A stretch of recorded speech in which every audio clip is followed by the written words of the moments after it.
চলুন পরবর্তী খবরের দিকে নজর দেওয়া যাক। রবিবার পাম্বান সেতু উদ্বোধন করবেন প্রধানমন্ত্রী নরেন্দ্র মোদী। রামেশ্বরমে এই সেতুর উদ্বোধন হবে। প্রসঙ্গত আপনাদেরকে জানিয়ে রাখি, এরকম ভার্টিক্যাল লিফট সমুদ্র সেতু ভারতের বুকে প্রথমবার। দেখে নিন এক ঝলকে।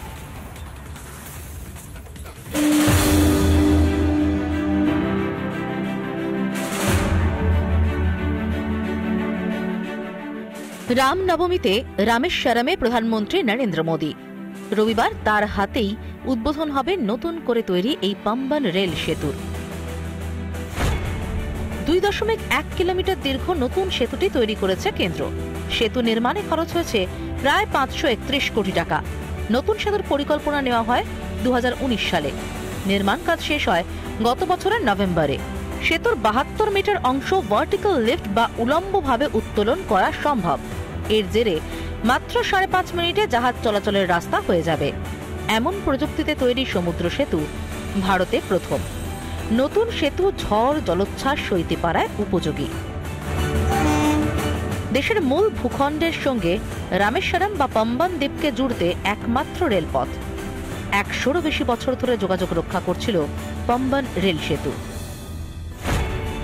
1914 সালে তৈরি হওয়া পুরনো সেতু শেষ দিকে রুগ্ন হয়ে পড়ে। 2022 সালে বন্ধ হয়ে যায় ট্রেন চলাচল।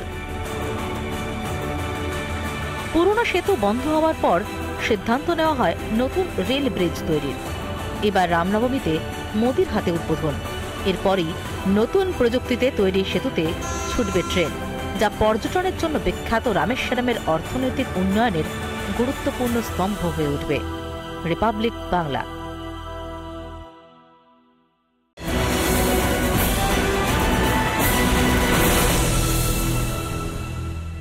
রাজারহাট নিউ টাউন রাম মন্দিরের প্রস্তুতি একেবারে তুঙ্গে রয়েছে। শিয়ালদা এনআরএস হাসপাতালের ভেতর থেকে গোপাল মুখোপাধ্যায়, চিন্ময় কৃষ্ণ প্রভুর দুজনের ছবি রামনবমীর শোভাযাত্রায় থাকছে।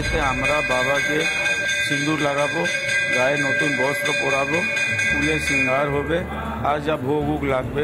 রামের জন্ম তিথিতে যে রাস্তা তাও সেজে উঠেছে গেরুয়া পতাকায়। নিউ টাউনের রাম মন্দির থেকে বিশাল শোভাযাত্রা বেরোবে এবং যা গিয়ে মিশবে বড় বাজারে।